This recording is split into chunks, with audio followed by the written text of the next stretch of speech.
ನಮಸ್ಕಾರ ರೈತ ಬಂಧುಗಳೇ. ಒಂದು ಸರಿ ಕಾಳು ಮೆಣಸು ಗಿಡ ನೆಟ್ಟು ಅದನ್ನು ಸರಿಯಾಗಿ ಮೇಂಟೈನ್ ಮಾಡಿದರೆ 15-20 ವರ್ಷವರೆಗೂ ಇನ್ಕಮ್ ಬರುವಂಥ ಒಂದು ಕೃಷಿ.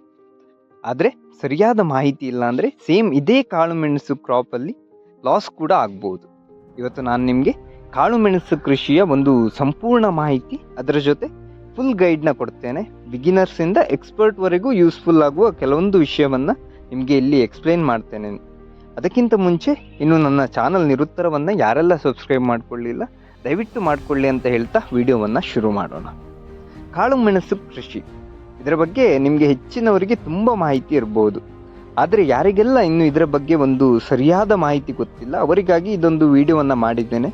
ಹಾಗಾಗಿ ಇಲ್ಲಿ ಈ ಕಾಳು ಮೆಣಸನ್ನು ಯಾವ ಜಮೀನಲ್ಲಿ ಬೆಳೆಯಬಹುದು, ಇನ್ನು ಇದನ್ನು ನೆಡುವ ವಿಧಾನ ಹೇಗೆ, ರೋಗಗಳು ಹೇಗೆ ಬರುತ್ತೆ, ಇದನ್ನು ಮೇಂಟೈನ್ ಹೇಗೆ ಮಾಡಬೇಕು ಮತ್ತು ಇನ್ಕಮ್ ಎಷ್ಟು ಬರುತ್ತೆ ಇದರಿಂದ ಅನ್ನೋ ಒಂದು ಸಂಪೂರ್ಣ ಮಾಹಿತಿನ ನೋಡೋಣ. ಸ್ಟೆಪ್ ಬೈ ಸ್ಟೆಪ್ ಸಿಂಪಲ್ ಆಗಿ ಎಕ್ಸ್ಪ್ಲೇನ್ ಮಾಡ್ತೇನೆ, ಹಾಗಾಗಿ ವಿಡಿಯೋವನ್ನು ಸ್ಕಿಪ್ ಮಾಡದೆ ನೋಡಿ.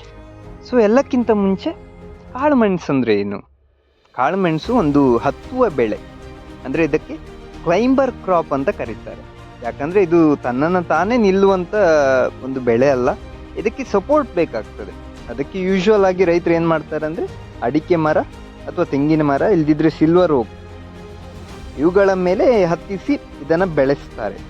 ಈಗಂತೂ ನೀವು ಎಲ್ಲೆಲ್ಲಿ ನೋಡಿರ್ಬೋದು PVC ಪೈಪ್ ಮೇಲೆ ಹತ್ತಿಸಿ ಇದನ್ನು ಬೆಳೀತಾ ಇದ್ದಾರೆ. ಹೆಚ್ಚಾಗಿ ಕೇರಳ ಕಡೆ ಈ ಪ್ರಯತ್ನವನ್ನು ಮಾಡ್ತಾ ಇದ್ದಾರೆ. ಹಾಗೆ ಈ ಕಾಳು ಮೆಣಸನ್ನು ಬ್ಲ್ಯಾಕ್ ಗೋಲ್ಡ್ ಅಂತಾನೆ ಕರೀತಾರೆ, ಅಂದರೆ ಕಪ್ಪು ಚಿನ್ನ ಅಂತ. ಯಾಕಂದರೆ ಇದಕ್ಕೆ ಮಾರ್ಕೆಟಲ್ಲಿ ಯಾವಾಗಲೂ ಡಿಮ್ಯಾಂಡ್ ಇರುತ್ತೆ. ಭಯಂಕರ ಸ್ಟ್ರಾಂಗ್ ಆಗಿರುವಂಥ ಒಂದು ಡಿಮ್ಯಾಂಡ್ ಹೊಂದಿರುವ ಬೆಳೆ. ಹಾಗಂತ ಇದನ್ನು ಬೆಳೆಯೋದು ಕೂಡ ಏನು ಭಾರಿ ಸುಲಭದ ಕೆಲಸ ಅಂತ ಭಾವಿಸ್ಲಿಕ್ಕೆ ಹೋಗಬೇಡಿ. ಖಂಡಿತವಾಗಿ ಬಹಳ ಕಷ್ಟವಾಗಿರುವಂಥ ಒಂದು ಬೆಳೆ. ಇದನ್ನು ಬೆಳೆಸೋದು ಒಂಥರ ಹರಸಾಹಸ ಪಟ್ಟ ಹಾಗೆ. ಇನ್ನು ಇದಕ್ಕೆ ಯಾವ ಕ್ಲೈಮೇಟ್ ಮತ್ತು ಮಣ್ಣು ಬೆಸ್ಟ್ ಅಂತ ನೋಡುವುದಾದರೆ ಇದೊಂದು ಇಂಪಾರ್ಟೆಂಟ್ ವಿಷಯ. ಕಾಳು ಮೆಣಸಿಗೆ ಸರಿಯಾದ ಕ್ಲೈಮೇಟ್ ಅಂದರೆ ನಿಮ್ಮ ವಾತಾವರಣ ಸರಿಯಾಗಿರಬೇಕು, ಅಥವಾ ಮಣ್ಣು ಯಾವ್ದು ಬೇಕಾಗುತ್ತೆ ಅಂತ ಒಂದು ಹೇಳುವುದಾದರೆ ಕಾಳು ಮೆಣಸಿಗೆ ಸರಿಯಾದ ಮಣ್ಣು ಮತ್ತು ಕ್ಲೈಮೇಟ್ ಇದ್ದರೆ ಮಾತ್ರ ಈಲ್ಡ್ ಅಥವಾ ಇಳುವರಿ ಎನ್ನುವಂಥದ್ದು ಚೆನ್ನಾಗಿ ಬರುವಂಥದ್ದು. ಹಾಗಾಗಿ ಕಾಳು ಮೆಣಸು ಬೆಳೀಲಿಕ್ಕೆ ಬೆಸ್ಟ್ ಏರಿಯಾ ಯಾವುದಂತ ನೋಡೋದಾದರೆ ಮುಖ್ಯವಾಗಿ ನಮಗೆ ಮಲೆನಾಡು, ಈ ಮಲೆನಾಡು ಮತ್ತು ಕೋಸ್ಟಲ್ ಕರ್ನಾಟಕ. ಕೋಸ್ಟಲ್ ಕರ್ನಾಟಕ ಅಂದರೆ ಈ ಕರಾವಳಿ ಪ್ರದೇಶ. ಮಲೆನಾಡಿನಲ್ಲಿ ಇದು ತುಂಬ ಒಳ್ಳೆಯ ರೀತಿಯಲ್ಲಿ ಬೆಳೆಯುವಂಥದ್ದು. ಇದು ಹೇಳಿ ಮಾಡಿಸಿದ ಜಾಗ ಅಂತಲೇ ಹೇಳ್ಬೋದು ಈ ಕಾಳು ಮೆಣಸು ಕೃಷಿಗೆ. ಅದರ ಜೊತೆ ಕೋಸ್ಟಲ್ ಕರ್ನಾಟಕ ಕೂಡ ಇದಕ್ಕೆ ಬೆಸ್ಟ್ ಆಗಿರುವಂಥ ಒಂದು ಪ್ರದೇಶ. ಇನ್ನು ಟೆಂಪರೇಚರ್ ವಿಷಯಕ್ಕೆ ಹೋಗೋದಾದರೆ 20-30 ಡಿಗ್ರಿ ಸೆಲ್ಸಿಯಸ್ ಇದಕ್ಕೆ ಒಂದು ಬೆಸ್ಟ್ ಕ್ಲೈಮೇಟ್ ಅಂತ ನಾವು ಹೇಳ್ಬೋದು. ಇನ್ನು ಮಳೆ ಎನ್ನುವಂಥದ್ದು ಇದಕ್ಕೆ ಬಹಳ ಇಂಪಾರ್ಟೆಂಟ್ ಆಗಿರುವಂಥದ್ದು. ಮಾಡರೇಟ್ ಟು ಹೆವಿ ರೈನ್ ಇರಬೇಕು. ಇದಕ್ಕೆ ಸ್ವಲ್ಪ ಮಳೆ ಜಾಸ್ತಿ ಇದ್ದರೆ ಕೂಡ ಆಗ್ತದೆ, ಆದರೆ ನಿಮಗೆ ಈ ಮಳೆ ಬಂದಾಗ ಇದನ್ನು ಮೇಂಟೈನ್ ಮಾಡಲಿಕ್ಕೆ ಗೊತ್ತಿರಬೇಕಷ್ಟೆ. ಇನ್ನು ಮುಖ್ಯವಾಗಿ ಯಾವ ರೀತಿಯ ಮಣ್ಣು ಅಥವಾ ಸಾಯಿಲ್ ಇದಕ್ಕೆ ಬೆಸ್ಟ್ ಅಂದರೆ ನಾನು ಹೇಳಿದಾಗೆ ಮೊದಲನೇದಾಗಿ ಈ ರೆಡ್ ಸಾಯಿಲ್, ಈ ಕೆಂಪು ಮಣ್ಣು ಅಂತ ಏನು ಹೇಳ್ತಾರೆ, ಇದ್ರೆ ಭಾರಿ ಒಳ್ಳೆಯದು.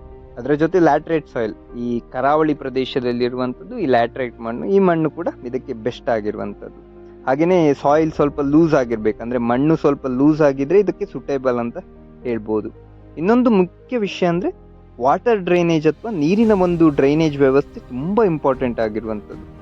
ಇದನ್ನು ನಿರ್ಲಕ್ಷಿಸುವವರು ನೀವು ಆಗಿದ್ದರೆ ಈ ಕಾಳು ಮೆಣಸು ಕೃಷಿ ಮಾಡುವ ಒಂದು ಆಸೆ ಇದ್ದರೆ ನೀವು ಬಿಟ್ಬಿಡಿ. ಯಾಕಂದರೆ ವಾಟರ್ ಮ್ಯಾನೇಜ್ಮೆಂಟ್ ಎನ್ನುವಂಥದ್ದು ಬಹಳ ಇಂಪಾರ್ಟೆಂಟ್ ಆಗಿರುವಂಥದ್ದು.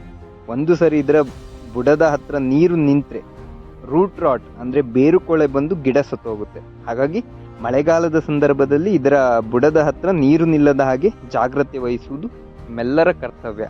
ಇಲ್ಲದಿದ್ದರೆ ನೀವು ನಿಮ್ಮ ಈ ಕಾಳುಮೆಣಸು ಕೃಷಿಯ ಒಂದು ಆಸೆನೇ ಬಿಟ್ಟುಬಿಡಿ ಅಂತ ನಾನು ಹೇಳ್ತೇನೆ. ಇನ್ನು ಗಿಡದ ಸೆಲೆಕ್ಷನ್, ಈ ನರ್ಸರಿ ಅಥವಾ ನೀವು ಬೇರೆ ಯಾರಾದರೂ ನಿಮಗೆ ಪರಿಚಯದವರಿದ್ದರೆ ಅವರ ಹತ್ರ ಗಿಡವನ್ನು ತಗೊಳ್ಬೋದು. ಈ ಹೆಲ್ದಿ ಪ್ಲ್ಯಾಂಟ್ ಸೆಲೆಕ್ಷನ್ ಎನ್ನುವಂಥದ್ದು ಈ ಕೃಷಿಯಲ್ಲಿ ಬಹಳ ಇಂಪಾರ್ಟೆಂಟ್ ಆಗಿರುವಂಥದ್ದು. 2-3 ನೋಡ್ ಅಂದರೆ ಎಲೆ ಇರುವ ಕಟ್ಟಿಂಗ್ಸ್ ಅಥವಾ ಗಿಡವನ್ನು ನೀವು ತಗೊಳ್ಬೇಕು. ಇಲ್ಲದಿದ್ದರೆ ನರ್ಸರಿಯಲ್ಲಿ ಗಿಡ ಮಾಡಿದ ಒಂದು ಬಳ್ಳಿಗಳೇ ನಿಮಗೆ ದೊರೀತದೆ. ಹಾಗೆ ಡಿಸೀಸ್ ಅಥವಾ ರೋಗ ಇಲ್ಲದ ಮದರ್ ಪ್ಲ್ಯಾಂಟ್ ಅಂದರೆ ತಾಯಿ ಗಿಡದಿಂದ ನೀವೇನಾದರೂ ಬಳ್ಳಿಯನ್ನು ಕಟ್ ಮಾಡಿ ತಗೊಳ್ಳೋರಾದರೆ ಯಾವುದು ಕಾಯಿಲೆ ಇಲ್ಲದ ಒಂದು ಗಿಡದಿಂದ ಕಟ್ ಮಾಡಿ ತಗೊಳ್ಳಿ. ನರ್ಸರಿಯಲ್ಲಿ ತಗೊಂಡ್ರೆ ಬೆಸ್ಟ್ ಅಂತ ನಾನು ಹೇಳ್ತೇನೆ. ಹಾಗೆಯೇ ರೋಡ್ ಸೈಡ್ ಮಾರುವವರ ಹತ್ರ ಎಲ್ಲ ತಗೊಳ್ಳಿಕ್ಕೆ ಹೋಗಬೇಡಿ. ಒಂದೇ ನರ್ಸರಿ ಇಲ್ಲಾಂದರೆ ಕೃಷಿ ಕೇಂದ್ರಗಳಲ್ಲೇ ಗಿಡವನ್ನು ಖರೀದಿಸಿ. ಇನ್ನು ಇದನ್ನು ನಾಟಿ ಮಾಡಲಿಕ್ಕೆ ಬೆಸ್ಟ್ ಟೈಮ್ ಯಾವುದಂದರೆ ಜೂನ್ ಅಥವಾ ಜುಲೈ, ಮಳೆಗಾಲ ಸ್ಟಾರ್ಟ್ ಆಗುವ ಹಂತದಲ್ಲಿ ಇದನ್ನು ನೆಡುವುದು ಸೂಕ್ತ. ಇನ್ನು ನೆಡುವ ವಿಧಾನ ಹೇಗೆ ಅಂದರೆ 50 ಸೆಂಟಿಮೀಟರ್ ಇಂಟು 50 ಸೆಂಟಿಮೀಟರ್ ಹೊಂಡ ತೆಗೆದು ಅದರಲ್ಲಿ ನೆಡಬೇಕಾಗುತ್ತೆ. ಅದರಲ್ಲಿ ಸ್ವಲ್ಪ ಗೊಬ್ಬರ, ಆ ಹೊಂಡದಲ್ಲೇ ಸ್ವಲ್ಪ ಗೊಬ್ಬರ, ಕಾಂಪೋಸ್ಟ್, ಸ್ವಲ್ಪ ಸ್ಯಾಂಡ್ ಅಥವಾ ಮರಳು ಮಿಕ್ಸ್ ಮಾಡಿ ನೆಡಿ. ಇದರಿಂದ ಒಳ್ಳೆ ರೀತಿಯಲ್ಲಿ ಗಿಡ ಬೆಳೀತದೆ. ಈ ಗಿಡಗಳನ್ನು ಸಪೋರ್ಟ್ ಪ್ಲ್ಯಾಂಟ್ ಯಾವುದಿರುತ್ತೆ ನಿಮಗೆ ಸಪೋರ್ಟ್ ಪ್ಲ್ಯಾಂಟಿಗೆ ಮೇನಾಗಿ ನಾನು ಹೇಳಿದ ಅಡಿಕೆ, ತೆಂಗು, ಇಲ್ಲದಿದ್ದರೆ ಸಿಲ್ವರ್ ಓಕ್ ಟ್ರೀ ಇರುತ್ತೆ. ನೀವು PVC ಪೈಪಲ್ಲಿ ಮಾಡೋರಾದರೆ PVC ಪೈಪ್. ಆದರೆ ಗಿಡವನ್ನು ಯಾವುದೇ ಸಪೋರ್ಟ್ ಮರದ ಹತ್ತಿರ ನಡಬೇಡಿ. ಅದರಿಂದ ಸ್ವಲ್ಪ ದೂರ ಅಂದರೆ 1 ಫೀಟ್ ದೂರದಲ್ಲಿ ಈ ಗಿಡವನ್ನು ನೆಡಲಿಕ್ಕೆ ಹೋಗಿ. ಇದನ್ನು ನಾಟಿ ಮಾಡಿದ ಮೇಲೆ ಶೇಡ್ ಅಂದರೆ ನೆರಳೆನ್ನುವಂಥದ್ದು ಬಹಳ ಇಂಪಾರ್ಟೆಂಟ್ ಆಗಿರುತ್ತೆ. ಹಾಗಾಗಿ ಇದಕ್ಕೆ ನೆರಳು ನೀವು ಸರಿಯಾಗಿ ಕೊಡಿ. ಅಂದರೆ ಡೈರೆಕ್ಟ್ ಸನ್ಲೈಟ್ ಅಥವಾ ಸೂರ್ಯನ ಕಿರಣಗಳು ಇದರ ಮೇಲೆ, ನೀವು ನಟ್ಟ ಗಿಡದ ಮೇಲೆ ಬೀಳದ ಹಾಗೆ ನೋಡ್ಕೊಳ್ಳಿ. ಹಾಗೆಯೇ ಸಪೋರ್ಟ್ ಸಿಸ್ಟಮ್, ಕಾಳು ಮೆಣಸು ಸಕ್ಸಸ್ ಆಗಬೇಕಂದ್ರೆ ಸಪೋರ್ಟ್ ಮರಗಳು ಬಹಳ ಇಂಪಾರ್ಟೆಂಟ್ ಆಗಿರುವಂಥದ್ದು. ಹಾಗೆಯೇ ಇವುಗಳು ಸರಿಯಾಗಿರಬೇಕು. ನನ್ನ ಪರ್ಸ್ನಲ್ ಆಗಿ ಬೆಸ್ಟ್ ಕಾಂಬಿನೇಷನ್ ಹೇಳುವುದಾದರೆ ಅಡಿಕೆ ಪ್ಲಸ್ ಕಾಳು ಮೆಣಸು, ಇದು ಬೆಸ್ಟ್ ಕಾಂಬಿನೇಷನ್. ನೀವು ಮಾಡೋರಾದರೆ ಈ ಅಡಿಕೆ ಮತ್ತು ಈ ಕಾಳು ಮೆಣಸಿನ ಕಾಂಬಿನೇಷನ್ನೇ ಮಾಡಿ. ಇದರಿಂದ ಏನಾಗುತ್ತೆ ಅಂದರೆ ಸ್ಪೇಸ್ ಯೂಸ್ ಆಗುತ್ತೆ. ಅಡಿಕೆ ತೋಟದಲ್ಲಿ ಕೆಲವೊಮ್ಮೆ ಖಾಲಿ ಸ್ಪೇಸ್ ಉಳಿದಿರುತ್ತೆ, ಅದನ್ನು ಸರಿಯಾಗಿ ಯುಟಿಲೈಸ್ ಮಾಡ್ಕೊಳ್ಬೋದು. ನಿಮಗೆ ಇನ್ಕಮ್ ಡಬಲ್ ಆಗುತ್ತೆ. ಯಾಕಂದರೆ ಅಡಿಕೆಯಿಂದ ಕೂಡ ನಿಮಗೆ ಇನ್ಕಮ್ ಎನ್ನುವಂಥದ್ದು ಬರುತ್ತೆ, ಅದ್ರ ಜೊತೆ ಕಾಳು ಮೆಣಸಿನ ಇನ್ಕಮ್ ಕೂಡ ಇರುತ್ತೆ. ಹಾಗಾಗಿ 1ರಿಂದ 2 ಲಾಭವನ್ನು ನೀವು ಪಡಿಬೋದು. ಇನ್ನು ಅಡಿಕೆ ಗಿಡಕ್ಕೆ ಇವು ಒಳ್ಳೆ ರೀತಿಯಲ್ಲಿ ತಬ್ಬಿಕೊಂಡು ಮೇಲೆ ಹೋಗಬೇಕಾಗುತ್ತೆ. ಅಂದರೆ ಈಸಿಯಲ್ಲಿ ಇದು ತಪ್ಕೊಂಡು ಹೋಗುತ್ತೆ. ಅಂದರೆ ನೀವು ಏನಾದರೂ ಬೇರೆ ಗಿಡಗಳಲ್ಲಿ ನಡಿದ್ರೆ ಏನಾಗುತ್ತೆ ಅಂದರೆ PVC ಪೈಪ್, ಫಾರ್ ಎಕ್ಸಾಂಪಲ್ ನಾನು PVC ಪೈಪ್ ವಿಷಯಕ್ಕೆ ಹೋಗೋದಾದರೆ ಇದು ಅಷ್ಟು ಈಸಿಯಾಗಿ ತಪ್ಕೊಂಡು ಹೋಗಲ್ಲ. ನೀವು ಕಟ್ಟಬೇಕಾಗುತ್ತೆ, ಡೈಲಿ ಕಟ್ಟುವ ಒಂದು ವ್ಯವಸ್ಥೆನ ಮಾಡಬೇಕಾಗುತ್ತೆ. ಇದರಿಂದ ನಿಮ್ಮ ಟೈಮ್ ಕೂಡ ವೇಸ್ಟು, ಹಣ ಕೂಡ ವೇಸ್ಟ್ ಆಗುತ್ತೆ. ಹಾಗಾಗಿ ಇದಕ್ಕೆ ಅಡಿಕೆ ಗಿಡದಲ್ಲೇ ಇದನ್ನು ನೆಡುವುದು ಬಹಳ ಸೂಕ್ತವಾಗಿರುವಂಥದ್ದು. ಈಗ ವಾಟರ್ ಮ್ಯಾನೇಜ್ಮೆಂಟ್ ಬಗ್ಗೆ ನೋಡುವ. ಈ ನೀರಿನ ಒಂದು ಮ್ಯಾನೇಜ್ಮೆಂಟ್ ಇದು ಬಹಳ ಇಂಪಾರ್ಟೆಂಟ್ ಆಗಿರುವುದು. ಈ ಸರಿಯಾದ ವ್ಯವಸ್ಥೆ ಇರಲೇಬೇಕಾಗುತ್ತೆ ಈ ವಾಟರ್ ಮ್ಯಾನೇಜ್ಮೆಂಟ್. ಇದಕ್ಕೆ ಸಮ್ಮರ್ ಅಥವಾ ಬೇಸಿಗೆ ಸಮಯದಲ್ಲಿ ನಿಮಗೆ ರೆಗ್ಯುಲರ್ ವಾಟರಿಂಗ್ ಬೇಕು. ಅಂದರೆ ನೀವು ರೆಗ್ಯುಲರ್ ಆಗಿ ನೀರನ್ನು ಬಿಡಲೇಬೇಕಾಗುತ್ತೆ. ಅಂದರೆ ಸ್ಪ್ರಿಂಕ್ಲರ್ ವ್ಯವಸ್ಥೆ ಇದ್ದರೆ ಇದಕ್ಕೆ ಬೆಸ್ಟ್ ಅಂತಲೇ ಹೇಳ್ಬೋದು. ಇನ್ನು ಮಳೆಗಾಲದ ಸಂದರ್ಭಗಳಲ್ಲಿ ವಾಟರ್ ಸ್ಟ್ಯಾಗ್ನೇಷನ್ ಅಂದರೆ ಬುಡದ ಹತ್ರ ನೀರು ಯಾವುದೇ ಕಾರಣಕ್ಕೆ ನಿಲ್ಲದ ಹಾಗೆ ಅವಾಯ್ಡ್ ಮಾಡಿ. ಇನ್ನು ಮಲ್ಚಿಂಗ್ ಅಂತ ಹೇಳ್ತಾರೆ, ಅಂದರೆ ಗಿಡದ ಹತ್ರ ಸೊಪ್ಪು ಅಥವಾ ನೀವು ಡ್ರೈ ಲೀವ್ಸ್ ಅಂದರೆ ತರಗೆಲೆ ಅಂತ ಏನು ಹೇಳ್ತಾರೆ ಅದನ್ನು ಮುಚ್ಚಿ. ಇದರಿಂದ ಬೆನಿಫಿಟ್ಸ್ ಏನಂದರೆ ಮಾಯಿಶ್ಚರ್ ಅಥವಾ ತೇವಾಂಶ ಎನ್ನುವಂಥದ್ದು ಹಾಗೇನೇ ಇರ್ತದೆ. ಇನ್ನು ಮಣ್ಣು ಎನ್ನುವಂಥದ್ದು ಕೂಲ್ ಆಗಿರ್ತದೆ. ಇದೊಂದು ಸಿಂಪಲ್ ಟ್ರಿಕ್, ಆದರೆ ಕೂಡ ರಿಸಲ್ಟ್ ತುಂಬ ಒಳ್ಳೆ ಇರ್ತದೆ ಇದರಿಂದ. ಇನ್ನು ರೋಗಗಳು ಮತ್ತು ಇದನ್ನು ಕಂಟ್ರೋಲ್ ಮಾಡುವ ವಿಧಾನ. ಕಾಳುಮೆಣಸು ಎಷ್ಟು ಲಾಭದಾಯಕ ಕೃಷಿನೋ ಅದರಲ್ಲಿ ಅಷ್ಟೇ ರೋಗಗಳು ಕೂಡ ಇರುತ್ತೆ.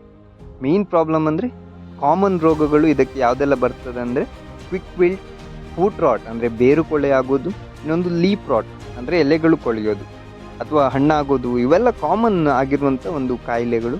ಇದರ ಸಿಂಪ್ಟಮ್ಸ್ ನೋಡೋದಾದರೆ ಲೀವ್ಸ್, ಈ ಎಲೆಗಳು ಯೆಲ್ಲೋ ಆಗುತ್ತೆ, ಅಂದರೆ ಹಳದಿ ಬಣ್ಣಕ್ಕೆ ತಿರುಗ್ತದೆ. ಸಡನ್ಲಿ ಗಿಡ ಸತ್ತೋಗುತ್ತೆ. ಇನ್ನು ರಾಟ್ ಅಂದರೆ ಈ ರೂಟ್ ರಾಟ್, ಈ ಬೇರು ಕೊಳೆ ಆಗೋದು ಇದಕ್ಕೆ ಒಂದು ಸಾಮಾನ್ಯವಾಗಿರುವಂಥ ಒಂದು ಕಾಯಿಲೆ. ಇದನ್ನು ನಾವು ನ್ಯಾಚುರಲ್ ಆಗಿ ಕಂಟ್ರೋಲ್ ಮಾಡ್ಬೋದು ಸರಿಯಾದ ಕ್ರಮದಲ್ಲಿ ಮಾಡಿದರೆ. ಮೇಯ್ನಾಗಿ ಬೇವಿನ ಎಣ್ಣೆ ಸ್ಪ್ರೇ ಮಾಡಬೇಕು, ಇಲ್ಲಾಂದರೆ ಮೊಸರು ಸ್ಪ್ರೇ ಮಾಡ್ಬೋದು. ಇನ್ನು ಇದಕ್ಕೆ ಮೇಯ್ನಾಗಿ ಮಣ್ಣಿಗೆ ಸುಣ್ಣವನ್ನೆಲ್ಲ ಹಾಕುವುದು ತುಂಬ ಉತ್ತಮವಾಗಿರುವಂಥ ಒಂದು ವ್ಯವಸ್ಥೆ ಅಥವಾ ಒಂದು ಕಾರ್ಯಕ್ರಮ ಅಂತ ನಾನು ಭಾವಿಸ್ತೇನೆ. ಇನ್ನು ಅರ್ಲಿ ಸ್ಟೇಜ್, ಕಾಯಿಲೆ ಬರಲಿಕ್ಕಿದ್ರೆ ಮುಂಚೆನೇ ಇದನ್ನೆಲ್ಲ ಕಂಟ್ರೋಲ್ ಮಾಡಿದರೆ ಬಹಳ ಒಳ್ಳೆಯದು. ಇದರಿಂದ ನಿಮ್ಮ ಫುಲ್ ತೋಟವನ್ನೇ ಉಳಿಸ್ಕೊಳ್ಬೋದು. ಇನ್ನು ಇದು ಎಷ್ಟು ವರ್ಷಕ್ಕೊಮ್ಮೆ ಈಲ್ಡ್ ಬರುವಂಥದ್ದಂತ ನೋಡುವುದಾದರೆ ಕನಿಷ್ಠ 2ರಿಂದ 3 ವರ್ಷ ಬೇಕು ಒಂದ್ಸಲ ನಿಮಗೆ ಫಸಲನ್ನು ನೋಡಬೇಕಾದ್ರೆ. 2 ವರ್ಷದಿಂದ 3 ವರ್ಷ ನೀವು ಕಾಯಲೇಬೇಕಾಗುತ್ತೆ. ಆದರೆ ಈಗ ಅದಕ್ಕಿಂತ ಬೇಗನೆ ಬರುವ ಹೈಬ್ರಿಡ್ ತಳಿಗಳು ಕೂಡ ಇವೆ. ಅಂದರೆ ಒಂದು 5-6 ತಿಂಗಳಲ್ಲೇ ನಿಮಗೆ ಕಾಯಿ ಸಿಗುವ ತಳಿಗಳು ಕೂಡ ಬಂದಿವೆ. ಇನ್ನು ಇದನ್ನು ಒಣಗಿಸುವುದು ಕೂಡ ಬಹಳ ಇಂಪಾರ್ಟೆಂಟ್ ಆಗಿರುವಂಥದ್ದು. ಅಂದರೆ ಇದಕ್ಕೆ ಸನ್ ಡ್ರೈಯಿಂಗ್ ಅಂದರೆ ಬಿಸಿಲಿನಲ್ಲೇ ಒಣಗಿಸ್ಬೋದು. ಇದನ್ನು ಪ್ರಾಪರ್ ಡ್ರೈಯಿಂಗ್, ಒಳ್ಳೆ ಕ್ವಾಲಿಟಿಯಲ್ಲಿ ನೀವು ಡ್ರೈ ಮಾಡಿದರೆ, ಕ್ವಾಲಿಟಿ ಚೆನ್ನಾಗಿದ್ದರೆ ಮಾರ್ಕೆಟಲ್ಲಿ ರೇಟ್ ಕೂಡ ಒಳ್ಳೆಯ ರೇಟ್ ಸಿಗುತ್ತೆ ನಿಮಗೆ. ಇದಿಷ್ಟು ಕಾಳು ಮೆಣಸಿನ ಬೆಳೆಯ ಕುರಿತಾದ ಒಂದು ಮಾಹಿತಿ. ಈ ವಿಡಿಯೋ ನಿಮಗೆ ಯೂಸ್ಫುಲ್ ಅಂತ ಅನಿಸಿದರೆ ಲೈಕ್ ಮಾಡಿ. ಇನ್ನು ಇತರ ಕೃಷಿ ಮಾಹಿತಿ ಬೇಕಂದರೆ ನನ್ನ ಚಾನಲ್ ನಿರುತ್ತರವನ್ನು ಸಬ್ಸ್ಕ್ರೈಬ್ ಮಾಡಿಕೊಳ್ಳಿ. ಹಾಗೆಯೇ ನಿಮಗೆ ಏನೇ ಡೌಟ್ಸ್ ಇದ್ದರೆ ಕಮೆಂಟ್ಸಲ್ಲಿ ಕೇಳಿ, ನಾನು ರಿಪ್ಲೈ ಮಾಡ್ತೇನೆ. ಧನ್ಯವಾದಗಳು.